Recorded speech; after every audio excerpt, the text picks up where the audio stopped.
Hello everyone, welcome to commerce talkies network. Guys, आज की इस वीडियो में हम अपना टॉपिक करने वाले हैं कवर प्रोविजन एंड रिजर्व से रिलेटेड कि प्रोविजंस क्या होता है, रिजर्व्स क्या होता है, दोनों में डिफरेंस क्या है, क्या उनके टाइप्स हैं, बेनिफिट्स क्या हैं, ये सारी चीज़ें इस वीडियो में हम समझेंगे। तो सबसे पहले शुरू करते हैं provision. So provision is the amount set aside to meet a known liability but the amount of which is not determined. अब देखो कि ये क्या है, हम समझते हैं कि ये क्या होता है। देखो, आपके डेटर्स होता है, राइट। फाइनल अकाउंट का टॉपिक हम कवर कर चुके हैं। तो डेटर्स में से इट मे बी पॉसिबल कि हमें ऐसा लगता है कि 5% ऑफ द डेटर्स हमें अमाउंट पे नहीं करेंगे, फ्यूचर में हमें लॉस होगा। ठीक है, तो डेटर्स हैं आपके पास 1 लाख के, और आपको डाउट है कि 5% के 5% डेटर्स पेमेंट नहीं करेंगे, तो आपको 5,000 रिसीव नहीं होंगे, 95 रिसीव होंगे। तो हम क्या करते हैं कि ये 5,000 का हम एक प्रोविज़न क्रिएट करते हैं। प्रोविज़न क्रिएट करता है मतलब कि हम एक तरफ पैसे निकाल के रखते हैं कि इन फ्यूचर अगर डेटर्स ने पेमेंट नहीं की तो हमें जो लॉस होगा उस लॉस को हम इस प्रोविज़न की वैल्यू से कवर अप कर लेंगे। ठीक है, तो हम क्या करते हैं, हम एस्टिमेशन के बेस पे बनाते हैं कि हमें एक्चुअल में नहीं पता कि कितने परसेंट ऑफ डेटर्स हमें पे नहीं करेंगे, बट हम आइडिया लगा रहे हैं according to the research, according to the previous history, previous pattern, कि कितने डेटर्स ऑन एवरेज आपको पेमेंट नहीं कर रहे हैं। क्लियर। तो हम ये पैसे अलग से निकाल के रख रहे हैं। तो हम प्रोविजन को कहाँ मेंशन करते हैं, प्रॉफिट एंड लॉस अकाउंट में, डेबिट साइड में हम लिखेंगे to provision on doubtful debt, right. तो ये होता है हमारा प्रोविजन जो हमने फाइनल अकाउंट में समझा है। अब डेफिनेशन देखते हैं। देखो, द अमाउंट सेट असाइड, कि जो आप अमाउंट अलग से निकाल के रखोगे to meet a known liability, कि लाइबिलिटी आपकी नोन है, it means this is related to the debtor और this is related to the depreciation, तो basically this is related to the tax. तो वो आपको पता है कि इससे रिलेटेड आपकी लाइबिलिटी अराइज हो सकती है, but the amount of which is not determined, but उसका अमाउंट हमें नहीं पता है कि कितना हमें एक्चुअल में लॉस होगा, कितना हमें एक्चुअल में पे करना है, राइट। जैसे हम आईडी से बना रहे हैं कि 5% ऑफ द डेटर्स हम प्रोविजन क्रिएट कर रहे हैं। क्लियर। तो अभी समझ में आ गया, the amount which is set aside to meet a known liability and but the actual amount is not determined. So provision for expected losses को हम बनाते हैं, हम कहाँ मेंशन करते हैं, प्रॉफिट एंड लॉस अकाउंट की डेबिट साइड में, and crediting provision on the basis of estimate. And इसने क्या कहा, crediting provision on the basis of estimate. इसका मतलब क्या है कि जब आप प्रोविजन का लेजर बनाओगे तो प्रोविजन के लेजर में आप क्रेडिट साइड में पोस्ट करोगे। ठीक है।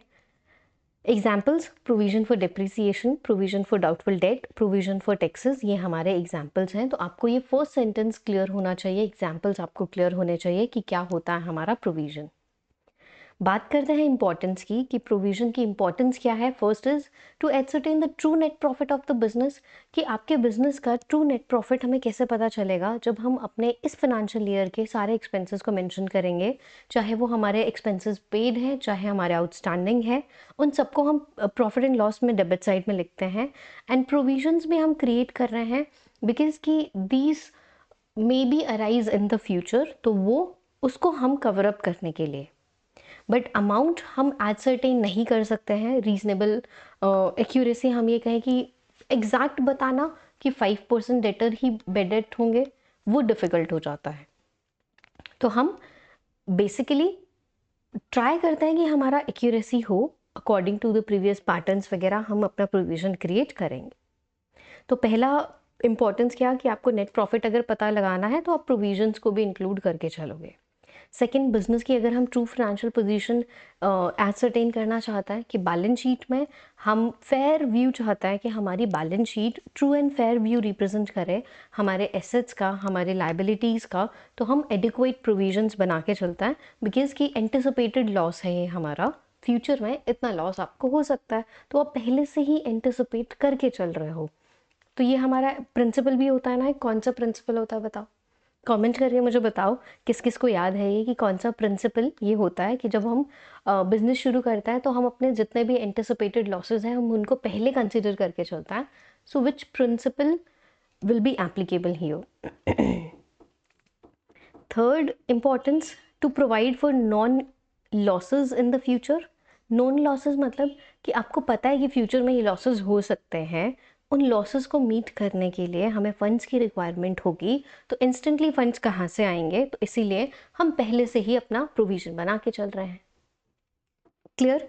तीनों इंपॉर्टेंस है हमारी, 2 मार्कर में या 3 मार्कर में आपका आ सकता है। अब बात करते हैं रिजर्व्स की, ठीक है। अब देखो, reserves are amount set aside, कि हम जो प्रॉफिट में से सेपरेट निकाल के रखते हैं, बट उनका मेन मोटिव क्या होता है कि हम अपनी बिजनेस की फाइनेंशियल पोजीशन को स्ट्रेंथन करें, बिजनेस की फाइनेंशियल पोजीशन को हम स्ट्रॉन्ग करें। जैसे कि general reserve, workman compensation reserve, या फिर आपका कोई पॉसिबल एक्सपेंस या लॉस है, उसको मीट करने के लिए हम रिजर्व बना के चलते हैं। अब रिजर्व जो हमारे होते हैं, ये होता है हमारे appropriation of profit. Appropriation of profit का मतलब क्या है कि अगर आपके पास सारा एक्सपेंसेस पे करने के बाद रिमेनिंग प्रॉफिट है, तो आप रिजर्व में पैसे ट्रांसफ़र कर लो, अदरवाइज रिजर्व में पैसे ट्रांसफ़र करना इज़ नॉट कंपल्सरी। प्रोविजन का क्या सीन होता है कि आपके पास पैसे हो या ना हो, आपके पास डजंट मैटर कि प्रॉफिट अर्न हो रहा है बिजनेस में या आपका लॉस अर्न हो रहा है बिजनेस में, कोई फ़र्क नहीं पड़ता, फिर भी आपको वो प्रोविजन क्रिएट करना पड़ेगा। इसको हम प्रोविजन को हम कंसिडर करते हैं that is charge against profit. और रिजर्व को हम क्या क्रिएट करते हैं, एप्रोप्रिएशन ऑफ प्रॉफिट। उसका मतलब क्या है, उसका मतलब ये होता है कि भाई आपके पास एडिक्वेट अमाउंट ऑफ प्रॉफिट है तो आप रिजर्व में पैसे ट्रांसफ़र कर लो, अदरवाइज कोई ज़रूरी नहीं है, बिकॉज ये आपके बिजनेस की फाइनेंशियल पोजीशन स्ट्रॉन्ग बनाने के लिए आप प्रोविजन अलग से आप रिजर्व अलग से बना के चल रहे हो। और या फिर to meet a possible expense और लॉस, तो वो नोन लाइबिलिटी नहीं है बट पॉसिबल है। Examples, general reserve, workman compensation reserve. अब ये वर्कमैन कॉम्पनसेशन रिजर्व को आगे क्लास 12th में बहुत बार आएगा, ये वर्ड अच्छे से ट्रीटमेंट इसका समझेंगे, बट अभी फिलहाल के लिए शॉर्ट में समझते हैं। वर्कमैन कॉम्पनसेशन रिजर्व क्या होता है कि इन केस अगर आपके वर्क प्लेस पे कोई भी इंसिडेंट होता है, किसी एम्प्लॉय को चोट आती है, कोई एक्सीडेंट होने की वजह से कुछ भी प्रॉब्लम क्रिएट हुई and you need to pay compensation to your workman, to your employees, then आप इस रिजर्व में से पैसे निकाल के उनको उनके क्लेम को पे कर सकते हो, ठीक है। जनरल रिजर्व मीन्स कि लाइक आप जनरल है, ये किसी भी यूज़ के लिए you can use that amount, doesn't matter the purpose. हमारी इंपॉर्टेंस क्या क्या होंगी रिजर्व की, अनफोर्सिन लाइबिलिटी और लॉस को मीटअप करने में हेल्प करता है। अनफोर्सिन मतलब कि इट मे बी पॉसिबल कि कुछ अगर सडनली प्रॉब्लम आ गई, लेट्स से कि फिर से अगर कोविड आ गया तो हमारा बिजनेस नहीं चल रहा है, तो कैसे हम जो डिफ़िकल्ट पॉइंट पे कहाँ से हमारे पास फंड्स आएंगे, तो हम रिजर्व का यूटिलाइजेशन कर लेंगे।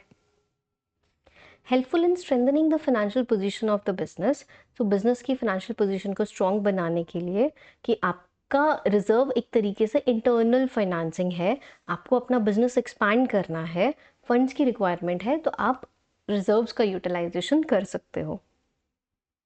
यहाँ पे वर्ड आया है इंटरनल फाइनेंसिंग, इसको समझना है। देखो, हमारे पास जो सोर्सेज ऑफ फंड्स हैं, वो आपके सोर्सेज ऑफ फंड्स दो तीन तरह लाइक दो होता है बेसिकली, इंटरनल सोर्स और हमारा एक्सटर्नल सोर्स। कि आपको पैसे कलेक्ट करने हैं तो आप एक्सटर्नली कैसे कैसे कलेक्ट कर सकते हो, कि आप बैंक से लोन ले सकते हो, आपने शेयर्स इशू किए, आपने डिबेंचर्स या बॉन्ड्स इशू किए, you can collect money from the outsiders. Internal sources क्या होंगे कि आपने खुद का पैसा इन्वेस्ट किया, आपके पास बिजनेस में जो आपके रिजर्व्स हैं उनको यूटिलाइज किया। सो रिजर्व्स हमारा कंसिडर होता है as a internal financing, internal source of funds, ठीक है। लेट्स से कि आपको एक अलग से एसेट्स बाय करनी है और आपके पास पैसे नहीं है, आप सोच रहे हो कि बाहर से लोन नहीं हमें लेना है, if you have the sufficient amount of reserve then you can utilise that value. अब हम डिस्कस करते हैं इन दोनों का डिफरेंस। फर्स्ट, प्रोविजन हमारा क्या होता है, charge against profit. What does that mean कि आपको प्रोविजन में मनी ट्रांसफ़र करना ही पड़ेगा, डजंट मैटर कि यू आर अर्निंग प्रॉफिट और loss in that financial year, तो इसको हम कंसिडर करते हैं चार्ज अगेंस्ट प्रॉफिट। जैसे चार्ज अगेंस्ट प्रॉफिट के कुछ और एग्जांपल्स ले, तो आपको अपनी फैक्ट्री का रेंट पे करना है, आपको अपने वर्कर्स की सैलरी पे करनी है, ठीक है। लेट्स से कि और क्या एग्जांपल हो सकता है, आपको इंश्योरेंस पे करना है, तो डजेंट मैटर कि आपको प्रॉफिट हो रहा है या फिर अर्न लॉस हो रहा है, आपको फिर भी ये एक्सपेंसेस पे करने ही पड़ेंगे। आप फैक्ट्री के लैंडलॉर्ड को तो नहीं बोल सकते ना कि इस महीने या इस साल हमें प्रॉफिट नहीं हुआ तो आप प्लीज़ रेंट मत लो। वर्कर्स को तो हम नहीं बोल सकते ना कि हम सैलरी पे नहीं करेंगे, सो यू नीड टू पे। तो ये क्या होता है, चार्ज अगेंस्ट प्रॉफिट आइटम्स होता है। तो प्रोविजन भी हमारा चार्ज अगेंस्ट प्रॉफिट आइटम होता है। जैसे कि प्रोविजन फॉर डाउटफुल डेट, आप पीएनएल के डेबिट साइड में लिखोगे ही लिखोगे, चाहे आपका नेट लॉस क्यों ना आ रहा हो। ठीक है। रिजर्व्स एप्रोप्रिएशन ऑफ प्रॉफिट होता है। इट मीन्स कि आपके पास सफिशिएंट अमाउंट ऑफ मनी है, सफिशिएंट अमाउंट ऑफ प्रॉफिट है, तो आप रिजर्व में फंड ट्रांसफर कर लो, अदरवाइज आपके ऊपर कोई कंपल्शन नहीं है। Done. Second is financial position. ये हम क्रिएट करते हैं कि हमारी नोन लाइबिलिटी है और the amount is not determined, but amount हमें नहीं पता है। इसको हम क्रिएट करते हैं बिकॉज कि हमारे बिजनेस की फाइनेंशियल पोजीशन थोड़ा स्ट्रांग हो जाए और हम अनफोर्सिंग लाइबिलिटीज और लॉसेस को कवर अप कर पाएँ। अनफोर्सिंग मतलब वी डोंट नो कि फ्यूचर में क्या हो जाएगा जिसकी वजह से हमें फंड्स की रिक्वायरमेंट होगी, कोई इमरजेंसी होगी या वट एवर द रीज़न, तो हम रिजर्व्स को यूज़ कर सकते हैं। इसको हम कहाँ यूज़ करते हैं, it is debited in the PNL account. ये आपको पता है, आपने क्लास 11th में प्रिपेयर करना सीख लिया है फाइनल अकाउंट। बट बात करें पीएनएल एप्रोप्रिएशन की, तो पीएनएल एप्रोप्रिएशन हम बनाते हैं पार्टनरशिप फर्म्स के केस में। कैसे बनता है, क्लास 12th में पार्टनरशिप की पूरी चैप्टर है, डिटेल में समझेंगे आराम से। अभी कोई जल्दी नहीं है आपको एप्रोप्रिएशन समझने की। जस्ट ये ध्यान रखना है कि ये डेबिट साइड में हम मेंशन करते हैं of profit and loss appropriation.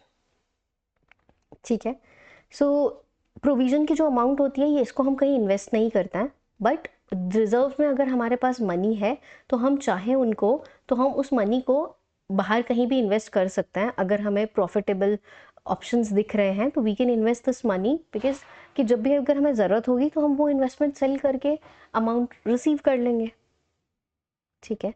Distribution कि ये जो प्रोविजन का अमाउंट है, let's say provision for doubtful debt, इसको आप अगर डाउटफुल डेट होता है तभी यूज़ करोगे, अपने शेयर होल्डर्स को डिविडेंड देने के लिए या अपने पार्टनर्स को प्रॉफिट देने के लिए आप इसका यूज़ नहीं कर सकते हो। ठीक है। It reduces net profits, because कि आपका नेट प्रॉफिट कैसे, कि प्रॉफिट एंड लॉस अकाउंट में डेबिट साइड में आपने प्रोविजन लिखा तो डेबिट साइड वाली आइटम्स ज़्यादा हो जाएंगी, तो ऑब्वियसली कि आपके एक्सपेंसेस एंड लॉसेस ज़्यादा हैं तो आपका प्रॉफिट कम होगा। रिजर्व्स को हम यूटिलाइज कर सकते हैं डिविडेंड देने के लिए, कि लेट्स से किसी ईयर कंपनी के पास में प्रॉफिट नहीं हुआ और कंपनी मेंटेन करना चाहती है कि उनका डिविडेंड सेम रेट पे करती रहे कंपनी, ताकि शेयर होल्डर्स उनके शेयर सेल ना करें, तो कंपनी रिजर्व्स का अमाउंट डिविडेंड देने के लिए कर सकती है। इससे होगा क्या, डिविजिबल प्रॉफिट कम हो जाता है। Prudence, it made out of legal necessity because this is mandatory to create provision according to the basic principles of accounting, and it is created as a matter of prudence out of profits. If you have the sufficient profit and you want to save some money for your future, then you can create reserve. This is not mandatory, this is not compulsory, we can say that. ठीक है। तो ये आपको समझ में I hope आ गया है। इसको अच्छे से कवर अप कर लेना। एग्जाम में क्वेश्चन आपका थियरी का फ्रेम अगर होता है इस चैप्टर से, तो आप इजी लैंग्वेज में भी लिख सकते हो। Now the next is reserve fund. हमारे क्या होता है, so reserves are invested in outside securities such as, अब जैसे हमने ऊपर क्या डिस्कस किया कि जो हमारे रिजर्व्स होता है अगर हम उनको चाहें तो हम आउटसाइडर सिक्योरिटीज़ में इन्वेस्ट कर सकते हैं। मतलब कि उस मनी से हम शेयर्स बाय कर सकते हैं, हम कोई इन्वेस्टमेंट बाय कर सकते हैं, डिबेंचर्स बाय कर सकते हैं। ठीक है, कि आपका कि कभी भी अगर मनी की रिक्वायरमेंट होगी तो हम उन इन्वेस्टमेंट को सेल कर लेंगे। सो कंपनी को आउटसाइड में इन्वेस्ट कब करना चाहिए, when ready cash is necessary on a certain date, कि आपको पता है कि उस डेट से पहले आपके पास वो इन्वेस्टमेंट सेल होकर कैश आ जाएगा, and when the funds can not be profitably invested in the business itself. Let's say आपके पास 20 लाख रुपीज़ हैं and right now you are not able to utilise these 20 lakh rupees in to your business, कि आपको लग रहा है कि ये 20 लाख अगर आप अपने बिजनेस में इन्वेस्ट करोगे तो आपको रेट ऑफ रिटर्न जो मिलेगी दैट इज 10%। ठीक है। और दूसरी तरफ अगर आप ये 20 लाख रुपीस कहीं बाहर इन्वेस्ट करते हो किसी दूसरी कंपनी में, तो आपकी जो रेट ऑफ रिटर्न है, रिटर्न ऑन इन्वेस्टमेंट है, वो आपको मिल रही है 20%। तो बताओ आप कौन सा प्रेफरेंस करोगे, कि आप उस मनी को आउटसाइड द बिजनेस इन्वेस्ट करोगे ऑब्वियसली। ठीक है। डिफरेंट टाइप ऑफ रिजर्व्स हमारे कौन कौन से हो सकता है, तो हमारे रेवेन्यू रिजर्व्स और हमारे कैपिटल रिजर्व्स, ये दो टाइप के हो सकते हैं। अब इनको वन बाय वन करके समझेंगे कि रेवेन्यू रिजर्व क्या होता है, कहाँ पे यूज़ करेंगे, कैपिटल रिजर्व क्या होता है, एंड देन उसके types. So revenue reserve means which is created out of revenue profits, मतलब कि जो आपका फाइनेंशियल ईयर का रेवेन्यू प्रॉफिट होता है, कि लेट्स से किसी ईयर में आपकी इनकम, आपकी सेल्स ज़्यादा है आपके एक्सपेंसेस से, और आपको नेट प्रॉफिट हुआ है अच्छा खासा, उसमें से let's say 10% 15% if you are transferring into the reserve, इसको हम कंसिडर करेंगे that is the revenue reserve. ठीक है।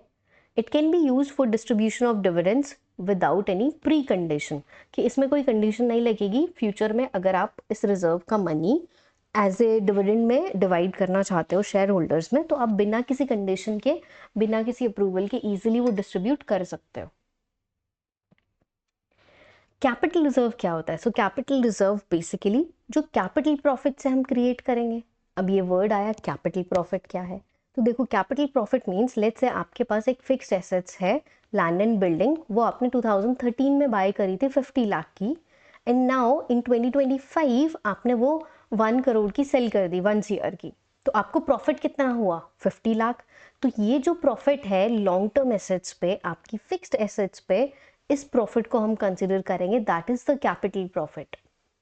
तो कैपिटल रिजर्व मींस जो कैपिटल प्रॉफिट से क्रिएट किया हो, एंड इस वैल्यू को, कैपिटल रिजर्व को अगर कंपनी चाहती है डिवाइड करना as a dividend among the share holders, तो कंपनी को पहले सर्टेन कंडीशन सेटिस्फाई करनी पड़ेगी according to the companies act. ये बेसिक रूल है, बेसिक हमारा हम कहेंगे कि कंडीशन है। क्लियर सबको? अब रेवेन्यू और कैपिटल रिजर्व दोनों का मीनिंग समझ लेता है। So it is created out of revenue profit, it is created out of capital profit. इसको हम without any pre condition distribute कर सकते हैं among the share holders as dividends. इसको अगर डिस्ट्रीब्यूट करना चाहते हो आप एज ए डिविडेंड, तो आपको अप्रूवल वगैरह लेनी पड़ती है, कंडीशन सेटिस्फाई करनी पड़ती है। रेवेन्यू रिजर्व का मेन मोटिव क्या है, कि आप बिजनेस की फाइनेंशियल पोजीशन को स्ट्रांग बना रहे हो, कि अनफोर्सिन कोई भी कंटिजेंसी होती है या फिर किसी स्पेसिफिक पर्पज से आपको यूटिलाइज करना है, तो you can use that money. Capital reserve हम यूज करते हैं कि इन केस अगर कोई कैपिटल लॉस होगा फ्यूचर में, तो या फिर कोई पर्पज ऐसा है कि भाई हमें एसेट्स बाय करनी है, या फिर लेट्स से कि दूसरी कोई एसेट है मशीनरी, उसको सेल करने पे आपको लॉस हुआ, तो you can utilise the amount of capital reserve in order to return off the capital losses only। ठीक है। अब ये दो रिजर्व डिस्कस कर लेता है, general reserve and specific reserve. तो ये रेवेन्यू रिजर्व के हमारे टाइप हैं। सो जनरल रिजर्व हमारा क्या होगा? जनरल रिजर्व मीन्स कि आपने अमाउंट साइड में रखा है प्रॉफिट्स में से निकाल के, बट कोई स्पेसिफिक पर्पस नहीं है, मतलब किसी के लिए भी ये फ्री रिजर्व है, कि किसी भी पर्पस से कोई भी फ्यूचर कंटिजेंसी है, कोई भी इमरजेंसी है, या आपको बिजनेस एक्सपैंड करना है, आपको किसी को भी पैसे देने हैं और फंड्स अरेंज नहीं हो रहा है, so you can utilise this money. तो ये क्या है? जनरल रिजर्व की पर्पस कोई भी हो, आप इसको कहीं पे भी कैसे भी यूटिलाइज कर लोगे। एंड सच रिजर्व्स हम क्यों प्रिपेयर करते हैं? सो दैट कि हमारे बिजनेस की फाइनेंशियल पोजीशन स्ट्रांग हो जाए। Now the next is specific reserve. क्या होंगे? स्पेसिफिक वर्ड आ गया ना, स्पेसिफिक रिजर्व मतलब कि आपने अगर किसी स्पेसिफिक पर्पज से निकाल के लिए रखे हैं, तो सिर्फ उसी पर्पज के लिए आप वो मनी यूज करोगे। जैसे कि वर्कमैन कॉम्पनसेशन रिजर्व, तो स्पेसिफिकली वर्कर्स के लिए है, तो आप इसका अमाउंट सिर्फ वर्कर्स को देने के लिए रखोगे।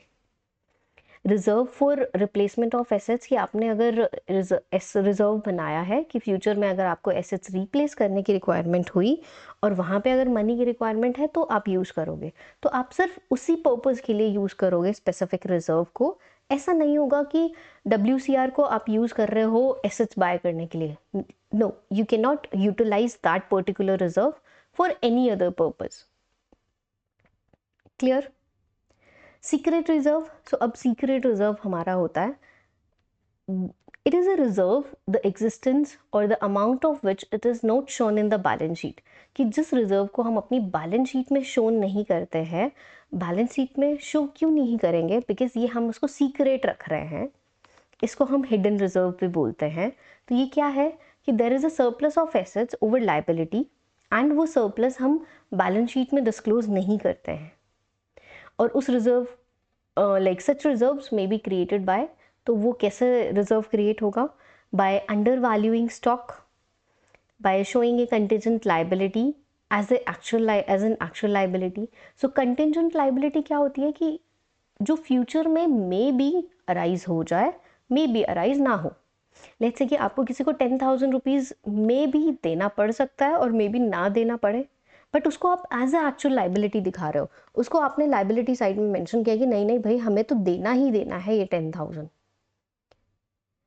Treating a revenue receipt as a capital receipt, मतलब कि रेवेन्यू रिसीट आपकी है, आपके रेवेन्यू रिसीट क्या होती है कि जो ऑपरेटिंग एक्टिविटी से रिलेटेड आपको मनी रिसीव हो रही है, जैसे कि इंटरेस्ट रिसीव्ड, सेल्स से जो पैसा मिला, कैश सेल्स, आपका डिविडेंड रिसीव्ड, जो मतलब रिकरिंग इन नेचर होती है ना, बट उसको आप as a capital receipt treat कर रहे हो, तो it means you are creating your secret reserve.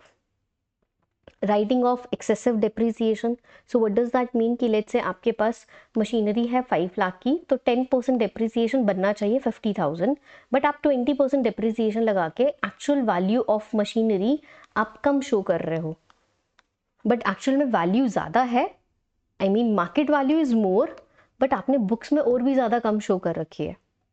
तो ये क्या है कि आप सीक्रेट रिजर्व बना रहे हो कहीं ना कहीं। क्लियर? तो अब इसके एडवांटेजेस क्या होता है? Lead to financial stability and helpful in absorbing unforeseen losses, कि आपकी फाइनेंशियल स्टेबिलिटी आप मेंटेन रख पाओगे और कोई भी अनफोर्सिन लॉसेस आ जाता है तो आप इजीली उसको अब्जॉर्ब कर पाओगे। बट डिसएडवांटेजेस क्या होगा कि अनफेयर है, there is unfair presentation of financial statement, कि आप true and fair picture of your assets and liabilities are not showing in the balance sheet, and these reserves may be utilized by management to cover their mistakes or misdeeds। कि ये reserves क्या करता है कि management अपने अपने like उनसे कोई गलती हो गई या फिर उन्होंने कुछ जानबूझ के गलत काम किया तो उसको कवर अप करने के लिए इस रिजर्व को यूटिलाइज कर लेता है। ठीक है, सो गाइज ये था हमारा टॉपिक प्रोविजन एंड रिजर्व से रिलेटेड। आई होप कि आपको क्लियर है। कोई भी अगर डाउट है तो please let me know in the comment section, और डेफिनेटली नेक्स्ट क्लास से पहले ये वीडियो देख के आना, बिकॉज आप लोगों के फेब में एग्ज़ाम शुरू हो जाएंगे। तो मैं ये चाहती हूँ कि बिफोर एग्ज़ाम आप सब चैप्टर्स का केयरफुली रिवीजन कर लो। कई बार क्या होता है कि थियरी वाला चैप्टर पढ़ने में बहुत ज़्यादा बोरिंग लगता है, और अगर कोई हमें ऐसे वीडियो बना के दे देता है तो हमारे लिए ईजी और कन्वीनियंट हो जाता है उस टॉपिक को कवर करना। मैं ट्राई कर रही हूँ कि सारे चैप्टर्स 1 बाय 1 आपके लिए लेकर आऊँ, बट इन केस अगर आपको लगता है कोई चैप्टर जो आपको थोड़ा सा अर्जेंट चाहिए तो आप मुझे कॉमेंट करके बता दो, नेक्स्ट वीडियो हम उसके ऊपर रिकॉर्ड कर लेंगे। ठीक है, so thank you so much for watching this video, and please share this video with your friends, and please like this video. Bye bye.